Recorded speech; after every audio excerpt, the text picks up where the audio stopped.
Thank you for tuning in. Thank you for being here. Thank you for anybody who's reposted or shared.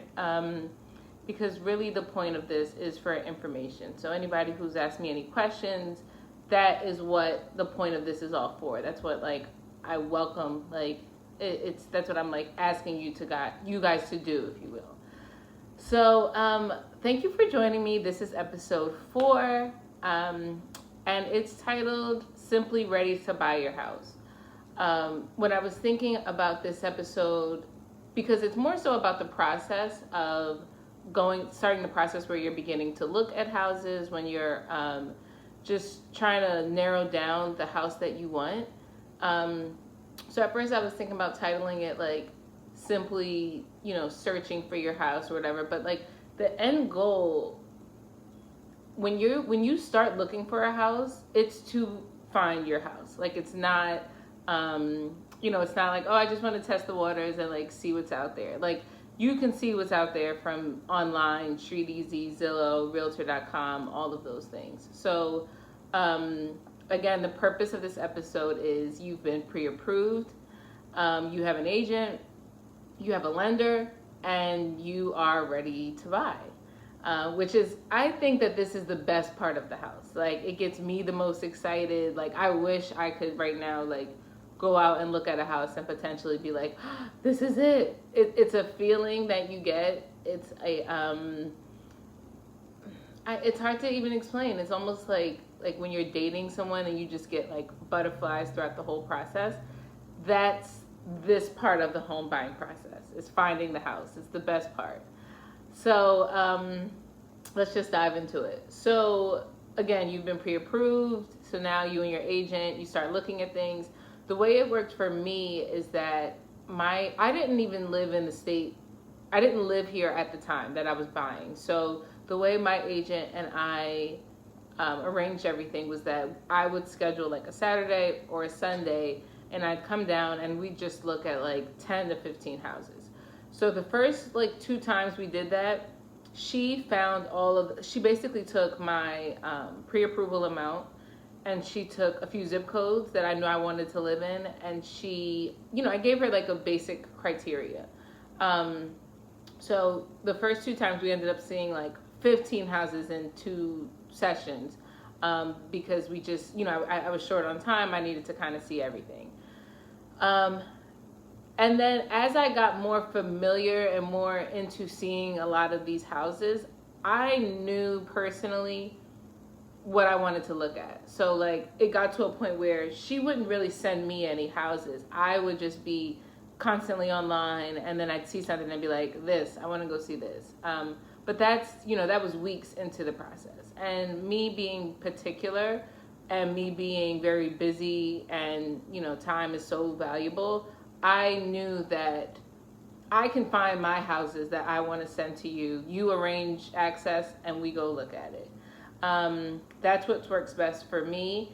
I'm also pretty decisive. So, see what works best for you. But you definitely want to see as many houses at one time as you can. So, but then, so the way my process worked is that we probably looked at 14 houses in 2 sessions. Then the following time we went out, I saw this house and I was like, oh, I really like this. And in hindsight, the house was weird. I don't even know how it would really work for me. It had 2 bedrooms at the top floor, but it also had 2 bathrooms. So it was kind of set up for a roommate situation, and I live alone, but I was like, I love this house. It's really cute.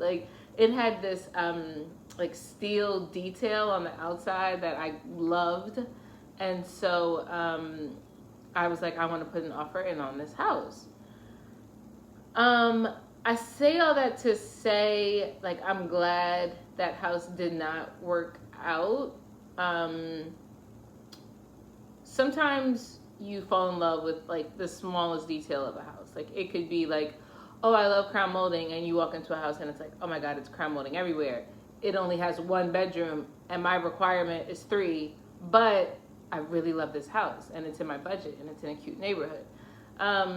So I say all that to say, make sure you have your tunnel vision. Make sure, like, I'm pretty spiritual and like grounded and connected. So I feel like with me, I was kind of able to silence the noise, but it was only in hindsight and after the fact. So again, I made an offer on this house.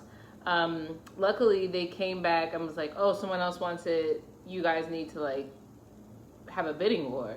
And so I went up. I think I went up like $2,000, like something petty.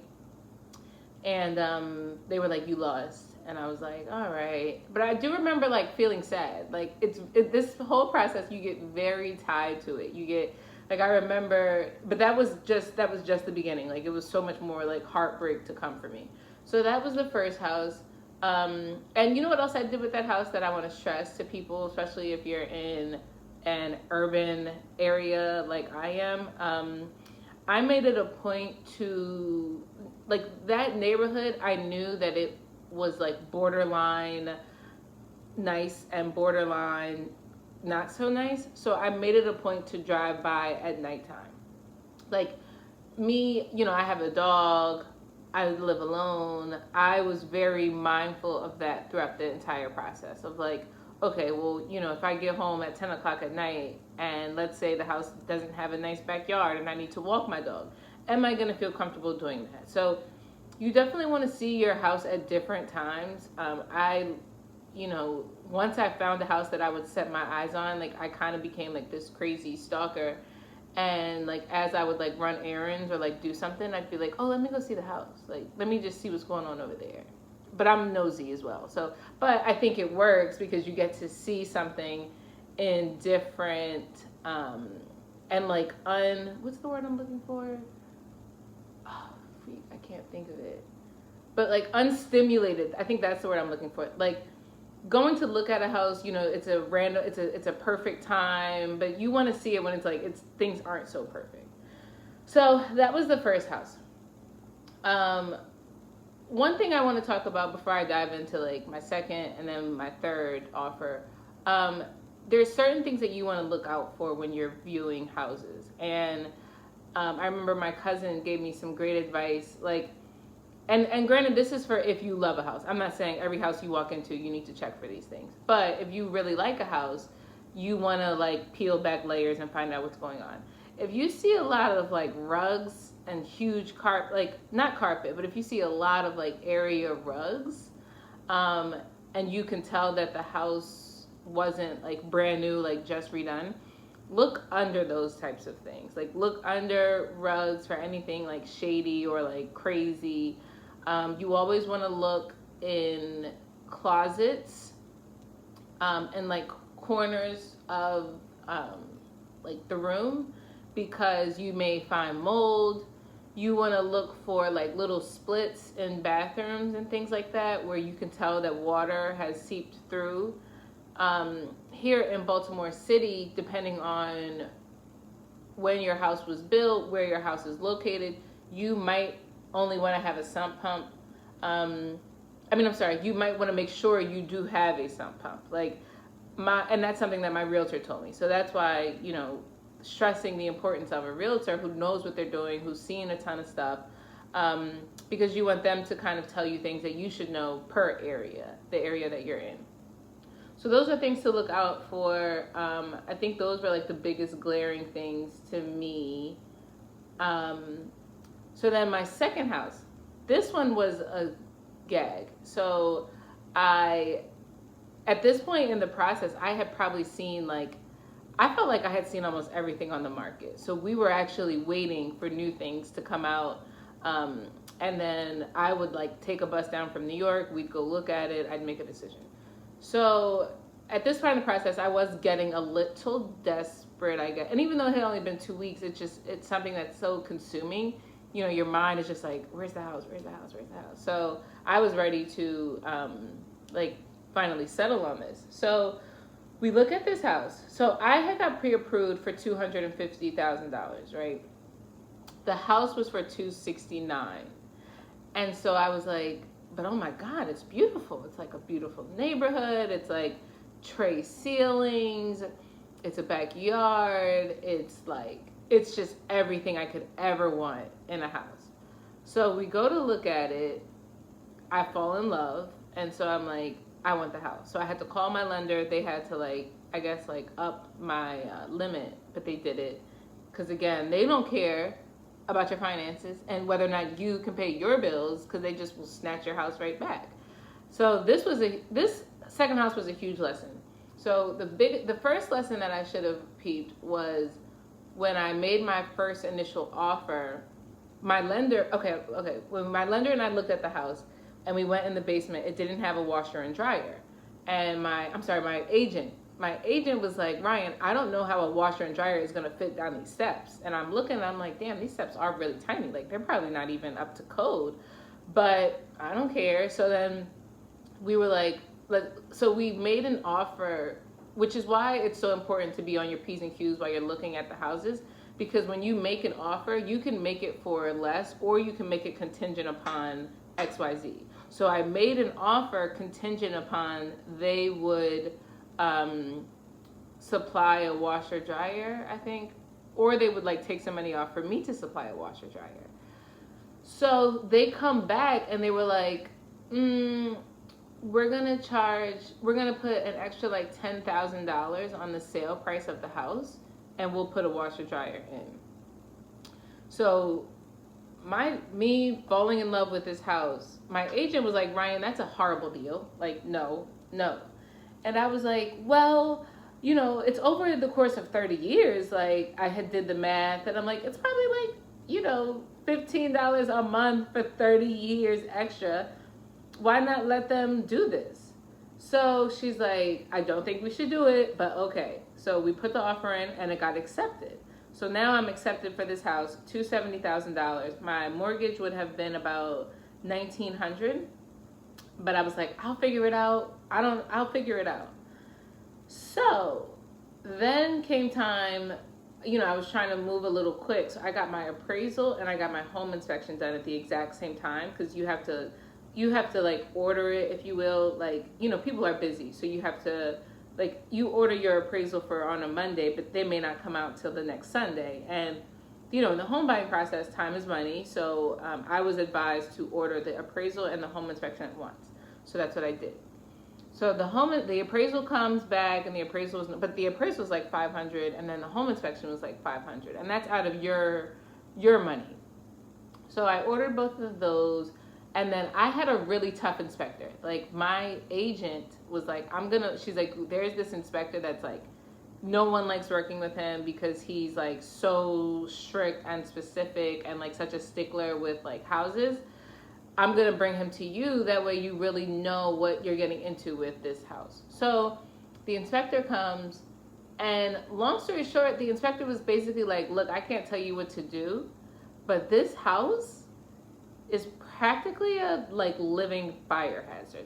Something with the circuit breaker, it didn't have something on it, so God forbid, all the power or circuit trips or whatever, that may start a fire. And then when I went back and looked at it, they had a wall in the basement, and the wall was kind of curved. I've never seen anything like that before.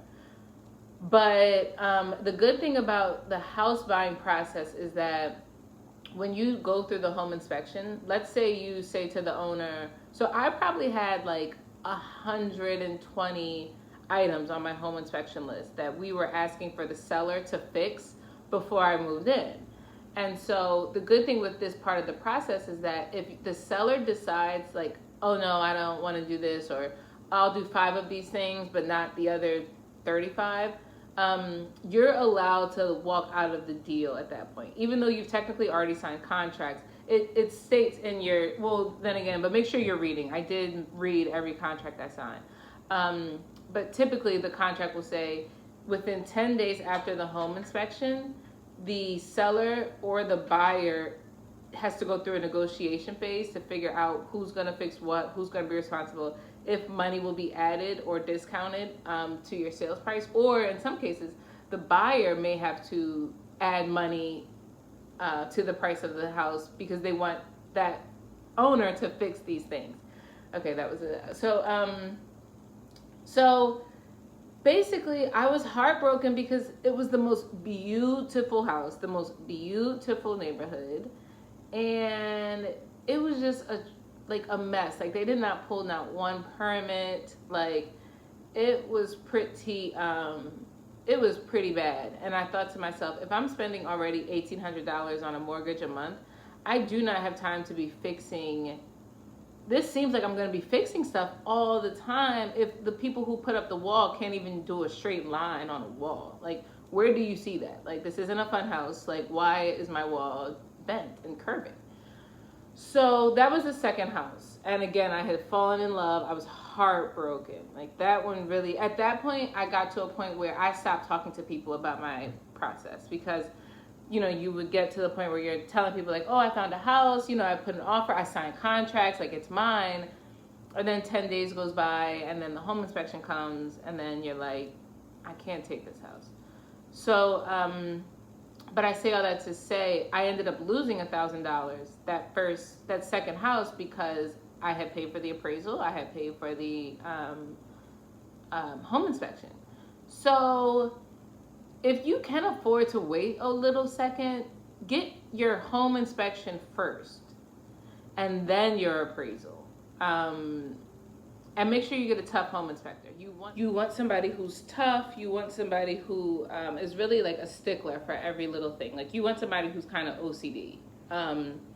So that was the third part of the process. That was the second house that I put an offer on. And again, thank God it didn't work out.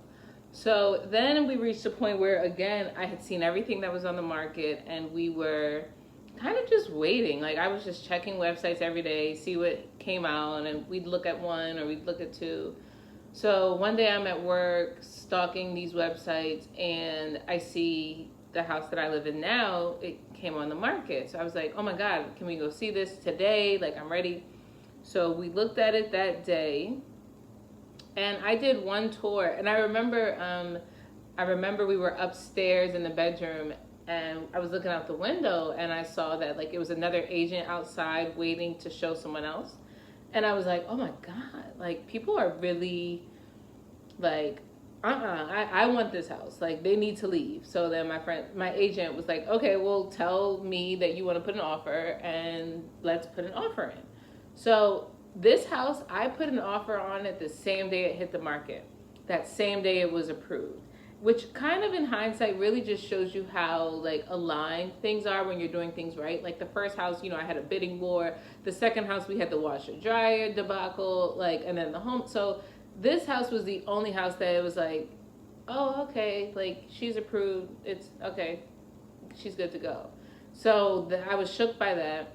And then what was so interesting is probably like a week after we've signed contracts and everything, my agent calls me and she's like, listen, they found a grant. Would you be willing to postpone your move-in date a couple weeks if you get this grant? And so I was like, yeah, like I can wait a few weeks to get, $5,000. Like, I think so. So, that's just, it was like really beautiful, like the way it all came together. Like I got a grant, like all these things and the grant was specific to this home.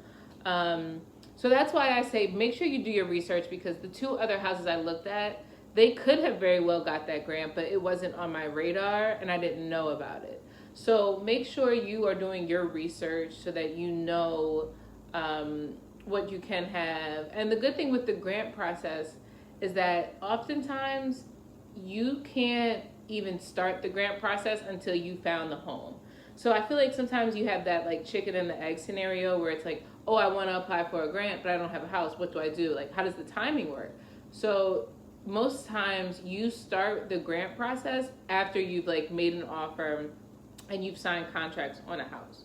The timeline from signing an offer, making an offer to signing contracts is typically like 2 days, like a day. Real estate moves quick. And then just another timeline and dates that I want to point out. So I started looking at houses, I think May 25th-ish.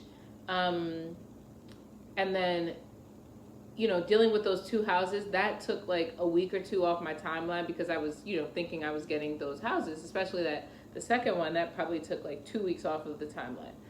So I checked my email today. It looks like I offered this house on June 26th.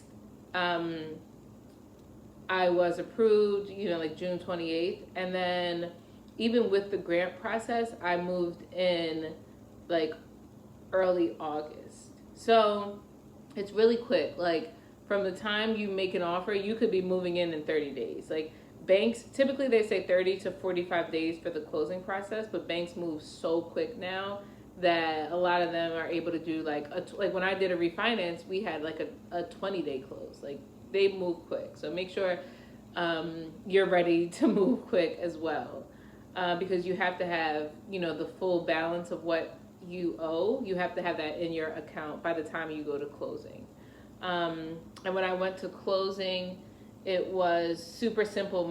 The person who owned the house didn't even show up. Like they live in Florida, so they didn't show up. They had like e-signed everything ahead of time. So yeah, it was just super easy. And then that process too showed me like you can own a house in a totally different state. Like I bet that the owner of this house, because he just bought it and flipped it, he lives in Florida. I don't think he probably ever made a trip up to Baltimore to like manage the process. Like that's why you have other people that you hire. You hire a general contractor. You hire like kind of like a manager here that can kind of manage, or your agent. Actually, now that I think about it, the seller's agent would be managing this process for them. So that's another like tidbit. So I would just say like the biggest thing for when you are ready, when you are looking in houses and you're ready to move, know what you want and know what you can wiggle on, because this house did not have every single thing that I wanted, but it had the major things that I knew I needed. So be decisive enough to know what is a want and what is a need.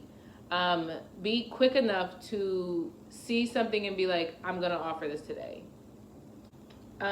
Keep good friends around you. I was lucky enough, I had 2 friends that had recently bought, and one of them, my cousin actually, like I kind of called her every step of the way. Like, and it just feels, it's not even like I can't remember, like,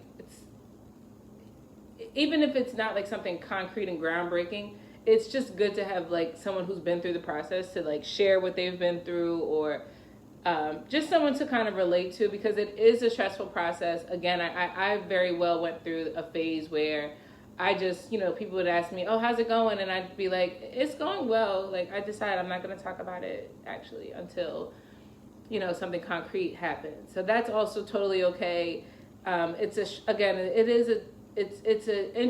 a roller coaster. It's an emotional roller coaster. So just make sure, you are self-caring, you're protecting yourself, you're keeping good people around you, and everything will be totally fine. Because in hindsight, it really was the best part. But while I was in it, it sucked. So I thank you guys for listening. I guess the next part of the process in this whole thing, I might just skip to, I guess I'll cover like closing really quickly, but that's not much. I may not even do that. I may just hop into like moving in and managing your house. And then you guys can like tell me if there's anything else you think that like is important or you'd want to know. But I really appreciate it. I thank you guys. I love you all. Be safe.